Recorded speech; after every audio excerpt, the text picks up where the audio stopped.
Welcome everybody to this webinar, which is looking at the electronic release notification message standard, a version 4.3, which will be published very shortly. We look at the history of ERN, and we also look at the differences between ERN-3 and ERN-4, and then some more detail about how 4.3 or the way in which 4.3 works and how it looks. My name is Mark Isherwood. I'm here with my colleague Niels Rump from the DDEX Secretariat. I will give you a very brief overview of DDEX. I imagine most of you know what we do and what we stand for, as it were. I will then talk about the ERN and some of its history, and then Niels will talk more about the variations between ERN-4 and 3 and more detail about the new ERN 4.3 version, which we anticipate should be out sort of late July time. We're very informal about these webinars. If you do have a question as you go along, please open your microphone and ask it, or put something in the chat, and we will monitor that. So please don't worry about interrupting us. So as you know, digital music is very much a high numbers, very high numbers, and low value per transaction industry, and therefore manual intervention in managing the delivery of content and then the reporting of usage, calculation of royalties would be extremely expensive. And so DDEX was formed way back in 2006 with an aim to reduce the need for manual intervention by standardizing various elements of the communication between the different types of organizations that operate in the overall music industry ecosystem. And we develop standards in 3 ways to achieve that goal for those that adopt our standards. First of all, and probably the thing we spend most time on, is the development of message formats. This sets out the order of the data, the relationships between the data that are required for a standard DDEX message dealing with a particular business transaction. Obviously, there are lots of different types of transactions within the music industry, even though they frequently are using or relate to exactly the same entities. And so there will be data elements that are same for all of the different standards. And so DDEX has within its standards a number of things that we call composites. And these are a number of data points and the relationships between them that are used to, for example, describe a sound recording or a musical work or a display artist. And these composites therefore appear across all of the standards, usually in exactly the same way, occasionally slight variations. And they're very much the building blocks of what we do when it comes to developing the message formats. The second area of standardization is choreographies. This basically sets out the order in which messages should take place, what the trigger points are for a business partner to send a message, having perhaps received one from another business partner. But again, it's standardizing those conversations, if you like, with the data. And then finally, we actually standardize the message protocols themselves, the mechanisms by which data or messages are actually exchanged between business partners. A lot of that is done through secure FTP or cloud exchange, but increasingly we're moving towards web services. Certainly over the last 5 years, more and more of the standards will have web service choreographers as part of the standard to enable more efficiency, less manual intervention. And that's very much the general name of the game. Now, many of you will be familiar with our tube map, which has two elements to it. Basically, all of the different types of organizations or people that exist within the industry, record companies, music publishers, and so on. And then between them, the different colors represent the use of a different DDEX message. And obviously today we're looking at the orange line that runs between record companies, distributors, and DSPs, but is also used for exchanging data with metadata companies who need the basic static data, in other words, things like track title, artist, duration, to build their services which build upon that basic data by adding additional data that's not necessarily relevant to the actual supply chain part of the activity. So ERN has been around quite a long time. It was DDEX's first standard, the first one that we published shortly after 2006. Initial versions of something like the electronic release notification message suite existed as far back as 2000 and were adopted and developed by DDEX. And so we actually issued our very first version in 2007. It took a few years before there was widespread adoption, and this happened around 2010, primarily because a couple of the major labels indicated that the use of ERN was the only way they were prepared to exchange the relevant data. And so there are a number of subversions of ERN-3, and of those there are probably 2 or 3 that are used consistently across the industry and effectively is the standard that everybody uses for the delivery of release metadata. And as sort of indicated by the tube diagram, the very basic sort of exchange choreography using one of the messages in the release notification standard, the new release message, enables the communication of releases, deals, and I'll explain what I mean by that in a moment, and takedowns, both about the releases. Obviously, record companies and DSPs have very long and detailed contracts, and the deals is not an attempt to codify, those. It's a way of communicating basic information about each release, that the data for which is contained in the message, telling the DSP that they can use this track for streaming or for download, and they can use it from the 1st of January 2022 until the 31st of March 2022, and they must charge a fee of whatever it happens to be. And so that enables that kind of information to be passed to the DSPs and enables them also to start making the releases available. Obviously, takedowns sort of does what it says on the tin, in the sense that there will be times when record companies have to require releases to be taken down for any number of commercial reasons. When the record companies use ERN to communicate with metadata companies, obviously the main data is the release. There won't be information about deals and takedowns because that's not the purpose of the communication.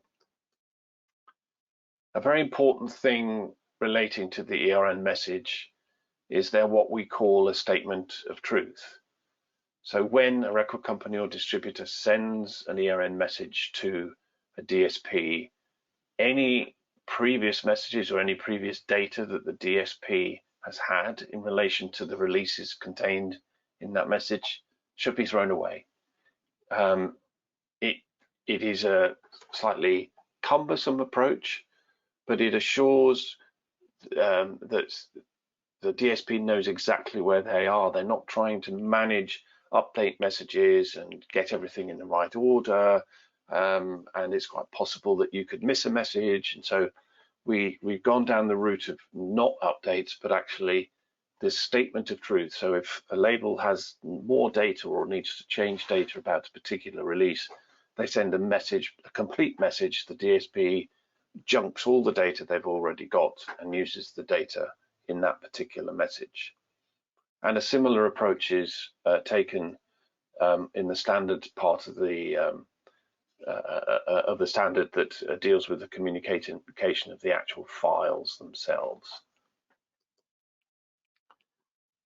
So a little bit of a history lesson here. As I mentioned, ERN-3 became the standard that people started to use. And within the Electronic Release Notification Message Suite Standard version 3, there were a number of sections. The top section had the actual messages and the structure of them contained in it. And then there were what we called release and business profiles as part of the standard.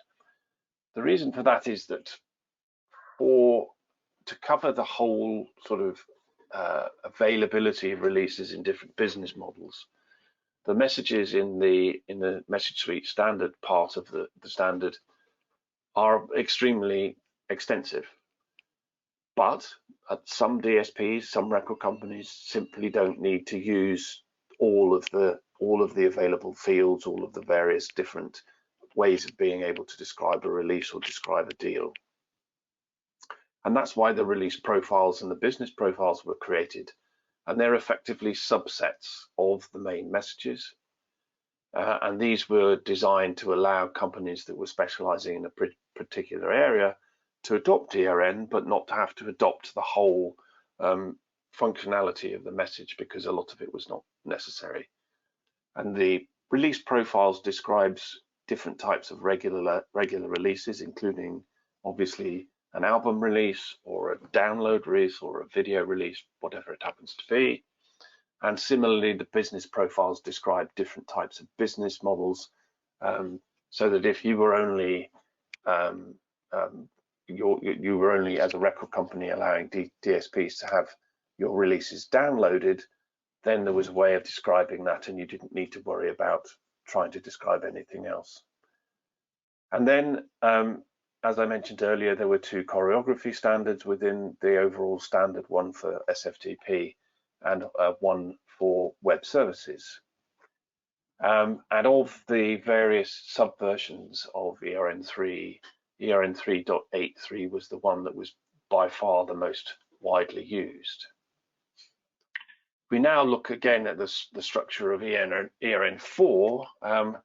One thing in particular has changed, which is that we have dropped the business profiles, as it was felt that it was a complexity that actually wasn't needed. Definitely people needed the release profiles, and that got used a lot, but people felt that we didn't need the business profiles. And one other very recent change relating to ERN-4.3 is that part 3 is now called choreography for cloud storage. It previously said SFTP, but SFTP is effectively a subset of cloud storage, and so we've renamed it and made some minor adjustments to the standard to reflect that. This has now been approved by the working group. This happened last week. We were all together at a plenary meeting, and all of the sections, all the different parts of the standard were approved at that meeting. We now have to go through a comments phase to allow people to make comments on the standard as it is, and then that lasts a month, and then there's a final approval. So we're probably looking at late July for that to be published. And just for extra information, the different parts of the standard have different version numbers, only because they were all created at different times over the 15-year history, 16-year history of DDEX, and so they obviously haven't gone through the same number of iterations as each other, and so the numbers are slightly different. What's very important to point out is that even though we are publishing this at the end of, probably the end of July, we're anticipating that there will be quite a lot of implementations taking place quite quickly. A number of the companies who are members of DDEX have been sort of lining up to get ERN 4.3 finished so that they could actually implement it. So we're expecting quite a big take up when the time comes. So now I'm going to pass over to Niels, who will talk to you about the differences between 3 and 4 versions of ERN. Thank you very much, Mark. So let's talk about the changes that we've done to ERN over the time, specifically between ERN-3 and ERN-4, and between ERN 4.2, which is the current latest version, and 4.3, which, as Mark has said, we are going through the last iterations of publishing the standard later this summer. Why do we talk about ERN-3 to ERN-4 first? Well, as Mark has also said, ERN-3 is still the most used version, 3.8.3 specifically. Therefore, some of the people on this call might actually have implemented ERN-3 but have not implemented ERN-4. So I think it's a good idea to give you all an idea of what the changes are that you need to make to come to bring your implementation up to speed. And I'll do that by listing 4 different changes. There are a number of additional changes, but they are comparatively minor. The biggest structural difference is the handling of what we call territorial data. You see a band here, the Suede or the London Suede, depending on which territory you are. That kind of indicates that we need to have the ability to communicate for the same recording, work, release, or artist name, different data for different territories. That also applies to deals, but I'm referring here mainly about the descriptive metadata. Now, in ERN-3, we created a specific composite that contains all the data elements that could differ from territory to territory. Whenever one of those changed for a specific territory, you have to use this entire composite. That's not really efficient. I'll show you that in a moment, a little bit more graphically. In ERN-4, we don't do that. We basically give each of the individual tags a little flag which says for which territory or for which territories they apply. Therefore, not needing to repeat all that much data. So, looking at this colorful but highly abbreviated representation of an ERN message, all DDEX messages have a message header, and all ERN messages then will have a resource list, all the sound recordings, images, and so forth, a release list, those are the marketable items, and then the deal list that Mark has already talked about. If we're showing 2 releases and 2 resources, 1 sound recording, 1 video, and 3 deals, doesn't really matter for this example. I'm also not going to show you any of the links between these white composites here, because that would just go too far. But looking at ERN-3, where you have 2 different, for Germany and France in this case, artist names for a specific recording, you would have to have 2 sound recording details by territory composite, marked in blue there.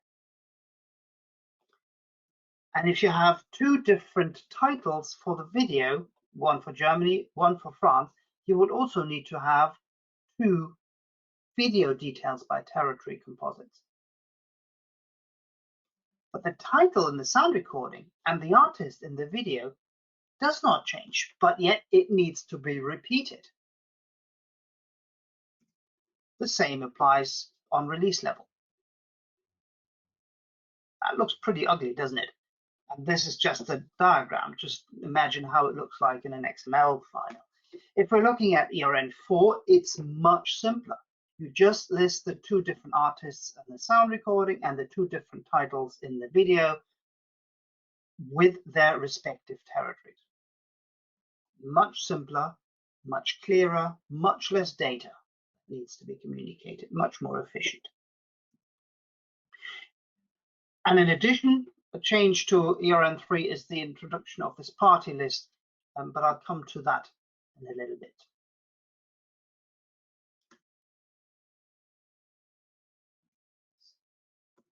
So Data duplication. I already spoke about data duplication, but there are more aspects of data duplication apart from the handling of territorial data. The principle is that a marketable item is a release in DDEX. And a release can then contain a number of sound recordings, which we call that an album release. But for specifically streaming use cases, each sound recording would also need to be wrapped as a what we call track release to make the sound recording on its own marketable.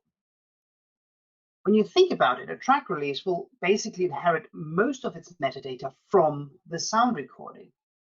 Yet in ERN-3, all the typical release data, such as titles, such as display artists, such as contributors, would all need to be repeated on the release composite. Completely unnecessarily, as we would say today. Back in the day when the ERN-3 structure was developed, we thought to use the same composite for both track releases and album releases to make the implementations easier. That turned out to be not the right approach. People would need to deal with track releases differently than with album releases. So we now created a separate composite for it, much simpler. All of these fields that don't need to be duplicated are no longer duplicated, much less data in the message, and it also leads to less confusion in the data. Because just staying with this example, if you have a track release and that contains a sound recording, you now have basically in ERN-3 4 places where the title can be. It can be in the sound recording composite, it can be in the sound recording details by territory composite, if there are different territorial variations. It can be in the release composite, or it can be in the release details by territory composite. So which one should a DSP use? Now, there are rules for it, but not everybody was clear about those rules. Now, there's one place where that data can be much less confusion. And last but not least, a major update to ERN is the introduction of a party composite. If you just think about a composite, an album or a sound recording with 2 contributors, John Williams and John Williams. John Williams, the classical guitarist, and John Williams, the film composer. How does a DSP know that those 2 John Williamses are different people? In ERN, you have the option, or record company has the option to just provide a name for a person. They can provide an identifier. Many people haven't done that in ERN-3. Increasingly, they do, but in the early days, they did not. That meant that the DSP had no way of determining from the data and the ERN message that those 2 John Williamses are actually different. In ERN-4, this is different. In ERN-4, the label, the record company, the company that sends the ERN message, is forced to create, if there are 2 John Williamses, 2 composites, one for the one John Williams and one from the other John Williams. Ideally, they would also add identifiers, whether it's an ISNI or any other identifier, but they have to provide those different composites. And that will then give the DSP a chance to say, all right, those are the same Johns or those are different Johns, and therefore link the sound recording or the release to the appropriate composite website on their site, for example. That, I think, is a major leap forward for the distribution of music using ERN. But that's all past, if you like. We've done that a couple of years ago when we introduced ERN 4.0. So what's new in ERN 4.3, the version that hopefully will come out next month or something like that? Well, again, let me give you 4 examples or 4 main benefits for it. Again, there are a number of additional ones, but those are the ones that are most prominent, I would say. The handling of immersive audio is the first of those. Immersive audio, as most of you will know, is basically the reimagination of what's a stereo track in a completely different format, but typically using the same audio inputs, the same stems, just remixed for 50 speakers instead of 2 speakers, for example. Now, in most cases, at least for the time being, these immersive mixes have their own ISRC. The reason is that the mixing engineer, the mastering engineer, is typically a different person from the one that has actually mixed or mastered the stereo recording. Therefore, it's a different IP, intellectual property input, therefore it needs a new ISRC.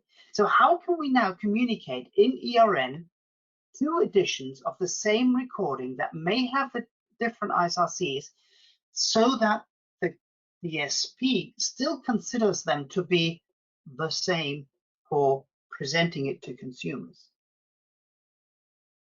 And then the underlying technology can detect whether the consumer has 2 speakers or 50 speakers, and therefore then provide them with the appropriate audio for their setup. 2 editions, 2 ISRCs, just one item, if you like, for the consumers. Now, unfortunately, the industry, in the absence of ERN 4.3, has developed 2 different approaches of doing that. And ERN 4.3 now supports both of these approaches.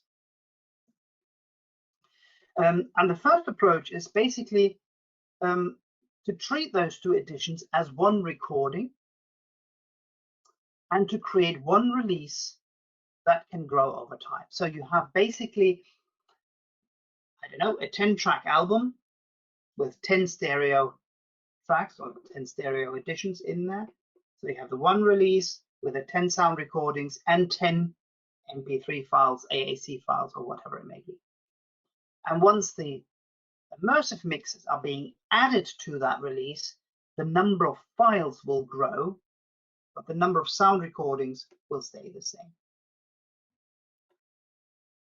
Quite straightforward, but it does have some management issues because release is now maybe of different sizes depending on when you refer to that release. So that's why the second approach is preferred by some, and that's basically to treat those 2 editions as 2 sound recordings and to create basically 2 parallel releases. That has the drawback that now the DSP needs to be able to tell that this release and this sound recording and that sound recording actually belong together. They're the same thing. And that's why we have this related release and related resource concept, which allows the label to say this and this belongs together. They are one thing. Please show them as one thing to your consumers. We expect, based on the input that our members have given us, that this is a major driver towards implementing ERN 4.3 comparatively quickly. The second issue, which is also quite a driver, is the support for shorts, whether that's on TikTok or on YouTube or any of those other kind of video sites. How do we deal with standalone clips and previews? Number one, if they have different metadata from their parent, and if they can have their own deal. ERN 4.2 primarily deals with previews. Previews don't have their own deal. Previews, they don't have their own metadata. They share the metadata of their parent recording. But for those standalone clips, that may not be the case. Number one, the record company may wish to grant a DSP the right to use that clip independent from the master recording as a commercial entity. And they may have different metadata. You may have, you may want to cut 2 different clips out of a sound recording. Comfortably Numb, first guitar solo, Comfortably Numb, second guitar solo, might be 2 clips that you can take out of Pink Floyd's Comfortably Numb, for example. Different metadata.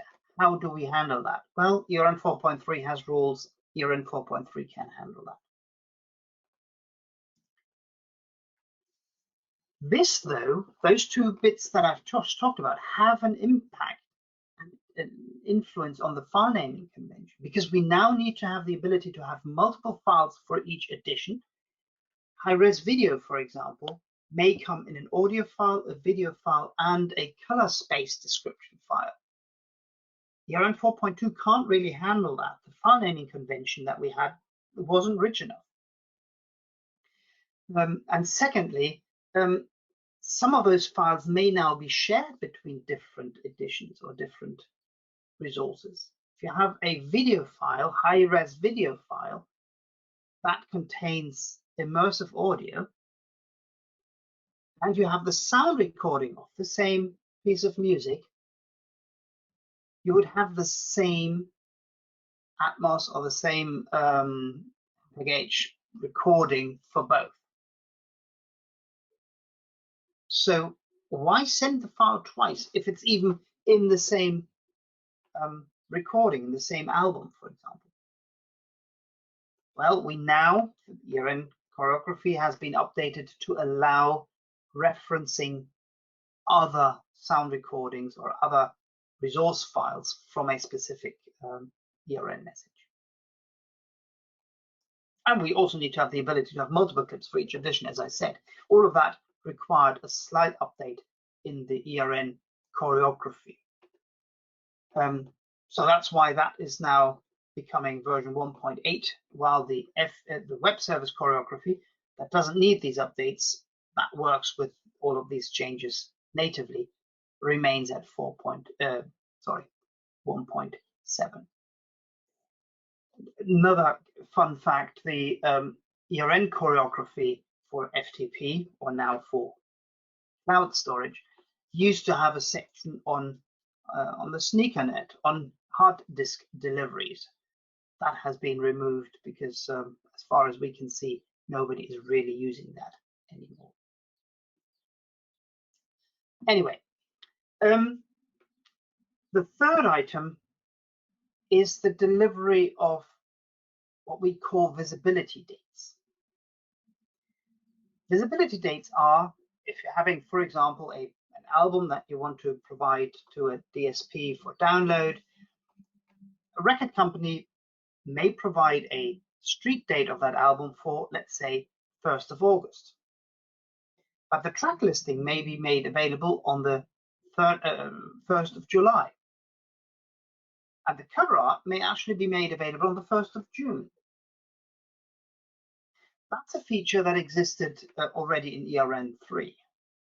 But the way it was implemented had one problem. If you're a streaming DSP and you do not have any downloads, you will not have a deal that is linked to the album. But it's the album where the cover art is linked from. It's the album where the track listing is listed in. And it's the deal in which these visibility dates were being provided. So a streaming service that doesn't get an album deal cannot get visibility dates for the album cover or for the track listing. So we decoupled this, created a separate section for these visibility dates, and they now can be linked both to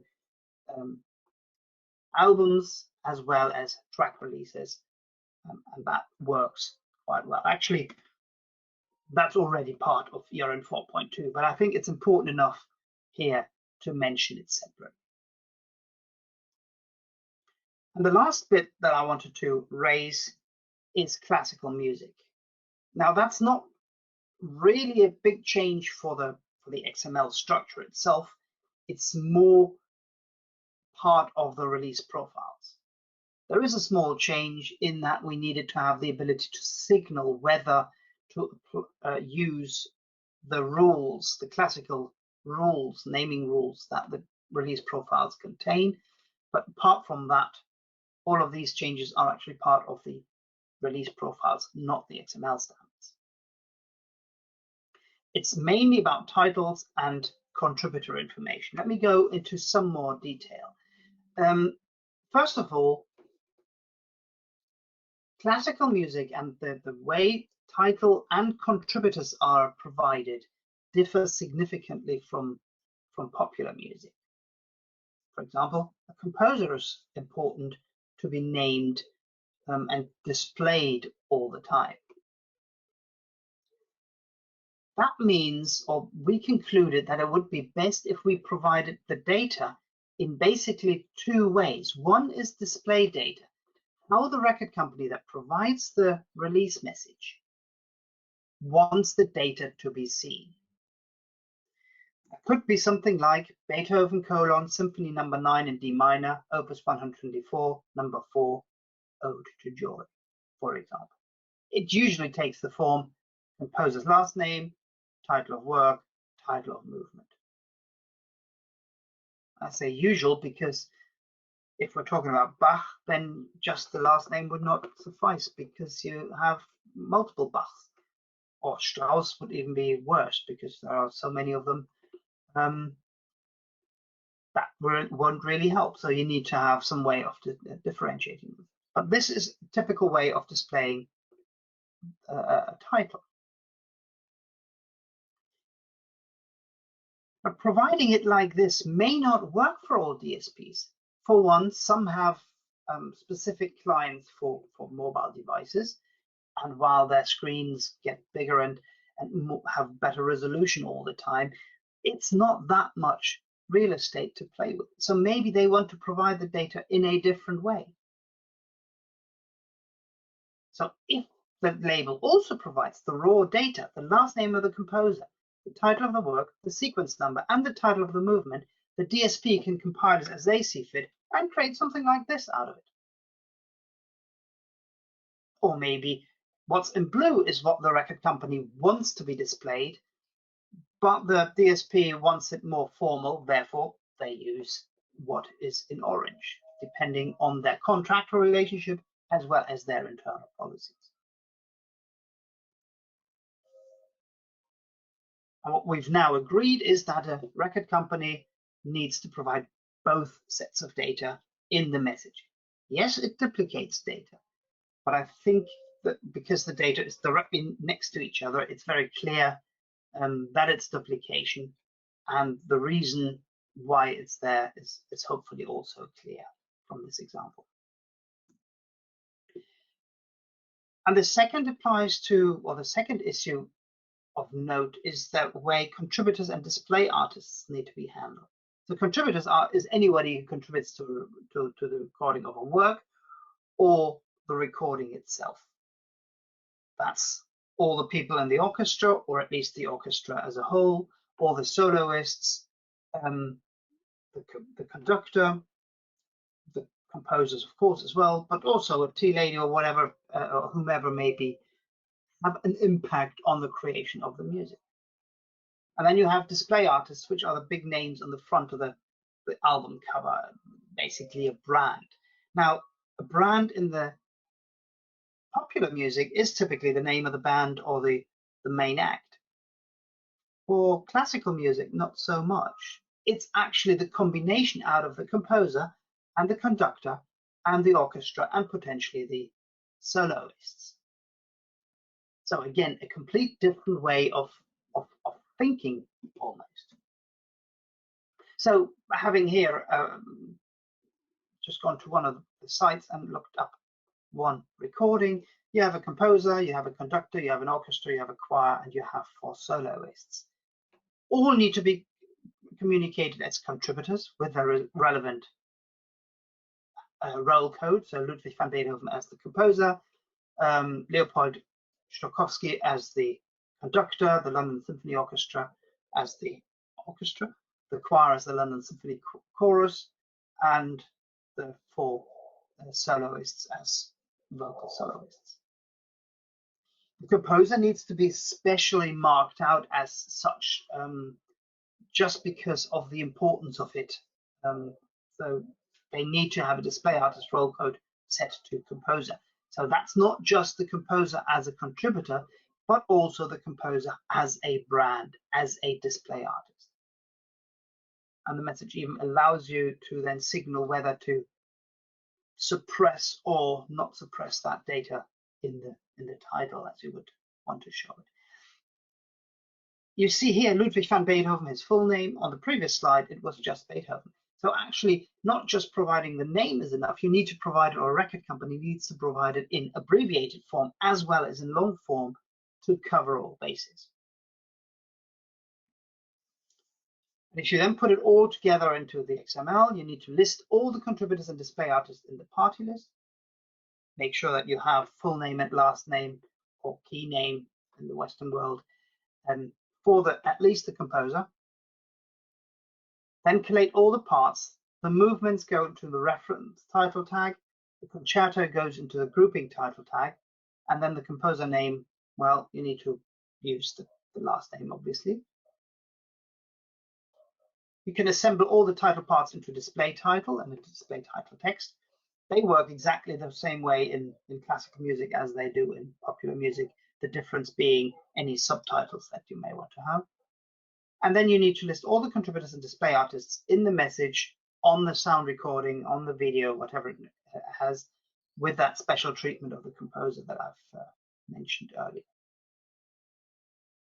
Now, this all applies to hierarchical works, such as, I don't know, the fourth movement of the Ode to Joy.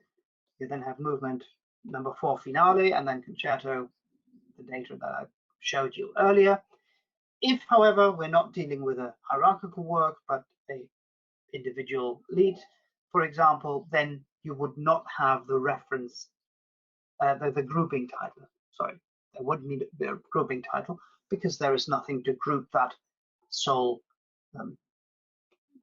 work, that sole movement, if you like, on its own.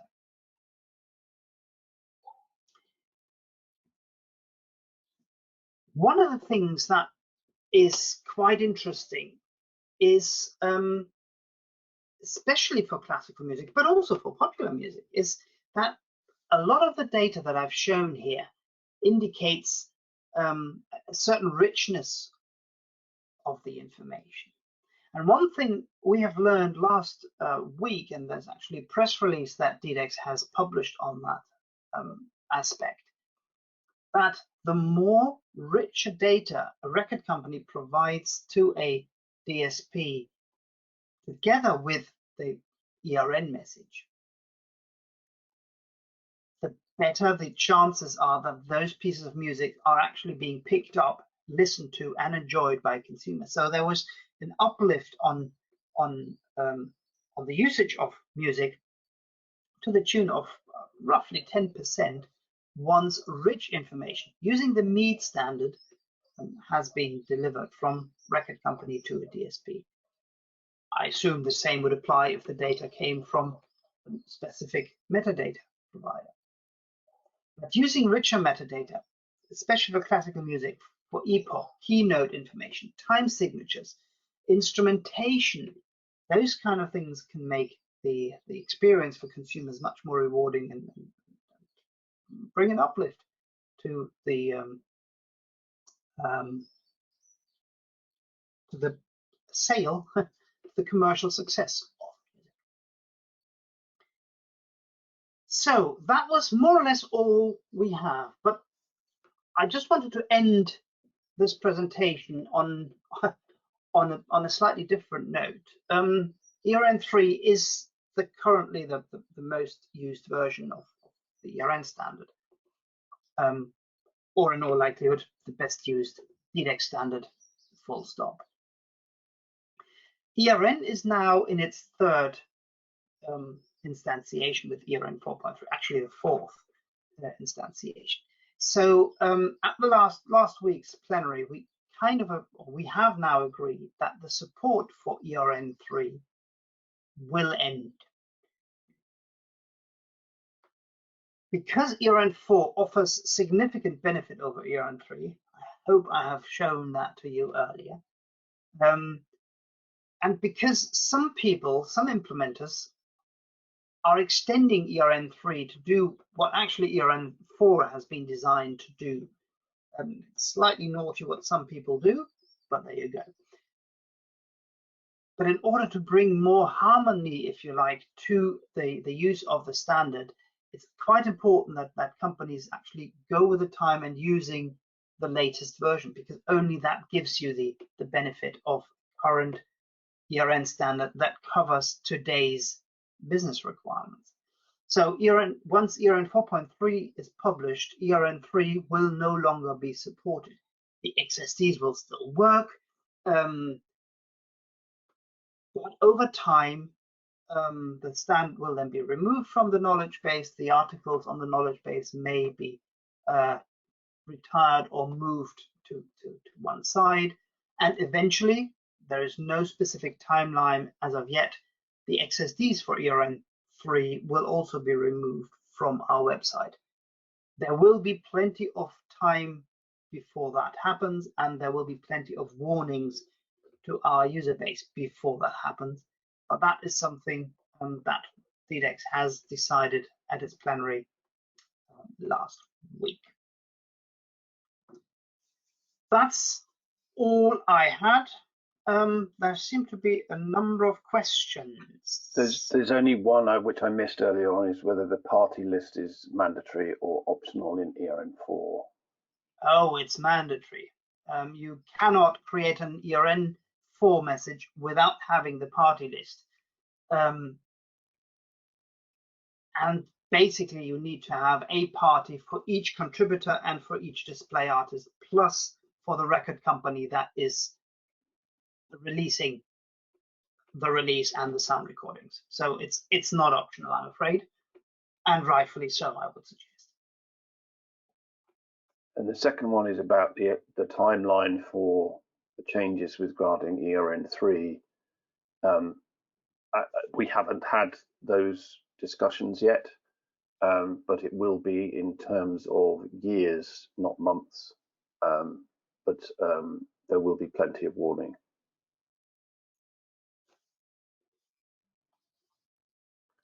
Any other questions?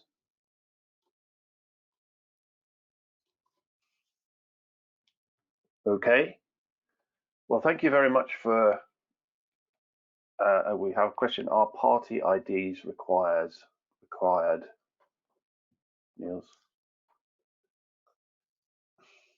I don't know. I think they are required. Well, the party ID composite is required in the party for each of the parties.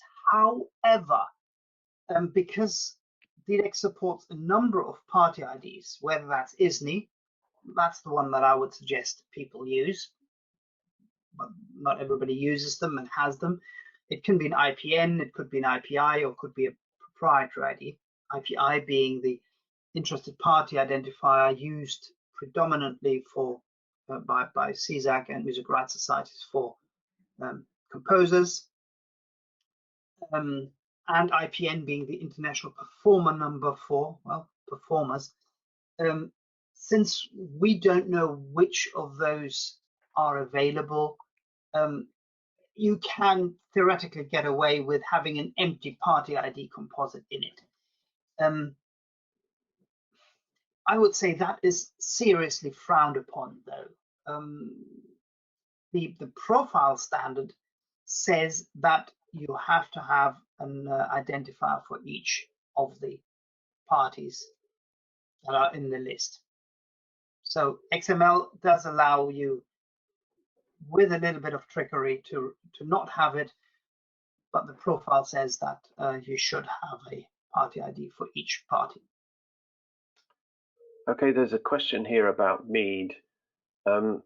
MEAD is a separate standard, and it is designed to allow the communication of what I might call soft data about releases and people or contributors. So it's not the data that the sort of unchanging data about title, artist, duration, and all that sort of stuff that's needed in order to manage both the delivery of the content to the DSPs, but also the subsequent processing of royalties. Things like key signature and epoch should go in MEAD. They are not. It's not possible to put them in ERN-4 because it's what I just called soft data. It's not necessary for the business transaction of supply chain and royalty payments. If I may add to this, what Mark has said is absolutely correct. One of the things that we wanted to allow specifically with MEAD is that metadata providers can provide information to DSPs as well. ERN is a point-to-point message. A record company sends something to a DSP. That's its sole purpose. But things like key signatures, epoch, that's data that maybe the record company may not have. They may not be interested in it, but there may be specialized metadata providers. A lot of genre information, for example, that is provided by specialized metadata providers. They may want to bring that into to a DSP. Therefore, that's the right message to use there. Now, if a record company wants to provide that, the ERN standard and the MEAD standards work together, and there is some specification on how you can provide a MEAD message as basically a sidecar to an ERN message. But they are, as Mark said, two separate formats. And indeed, Clive Mullings has confirmed that MEAD can be treated as a sort of secondary resource to an ERN. At the moment, those implementations of MEAD that do exist are record company to DSP, where the MEAD message goes along with the ERN, the relevant ERN message. Yeah, Clive is correct. In ERN-3, it's basically a secondary resource. In ERN-4, it's a supplemental document. That's how we've done that. Thanks, Clive. Clive says, can you please elaborate for the benefit of this audience about ERN-4 and its relationship with MEAD? He called it a supplemental document. Well, in ERN-3, when we created ERN-3, we didn't think about MEAD. MEAD was developed basically at the same time as ERN-4 was finalized. But we knew that a record company would want to send rich data, MEAD data, soft data, as Mark has called it, to their business partners. So how can we now make that work seamlessly? Well, in ERN-4, we have a specific comment, which tag, which says, oh, by the way, there is additional information about this release that I'm just sending you about, and it's a MEAD message, and you just send it as part of the delivery. In ERN-3, we don't have that facility, and we didn't want to update that standard. So we kind of treat the MEAD file as a secondary resource, like a cover art, but have a specific, so it's a text resource, like the lyrics of a song, with a specific resource type, which basically says, actually, I'm not a resource after all, I'm a MEAD file. So it's a little bit of trickery that we had to resolve or employ to make MEAD work with ERN. But ERN-4, it's straightforward. Okay, are there any more questions? Yes, and Simon is absolutely correct.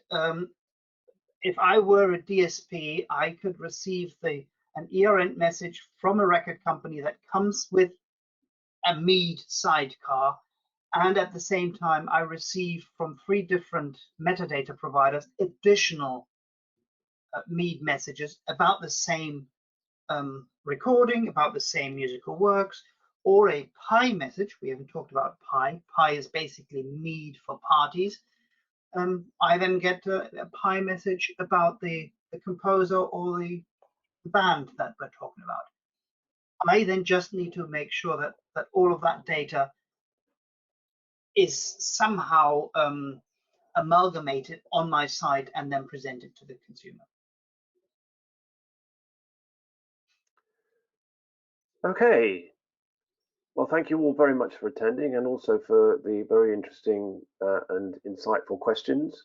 I hope you found the webinar useful. As I did mention in the chat, this has been recorded, and once we've managed to get it up on our website, which will probably be early next week now, you can review it again if you so wish. So thanks very much for attending, and enjoy the rest of the day, however much of it you have left, and have a good weekend. Thanks very much. Bye-bye. Bye-bye.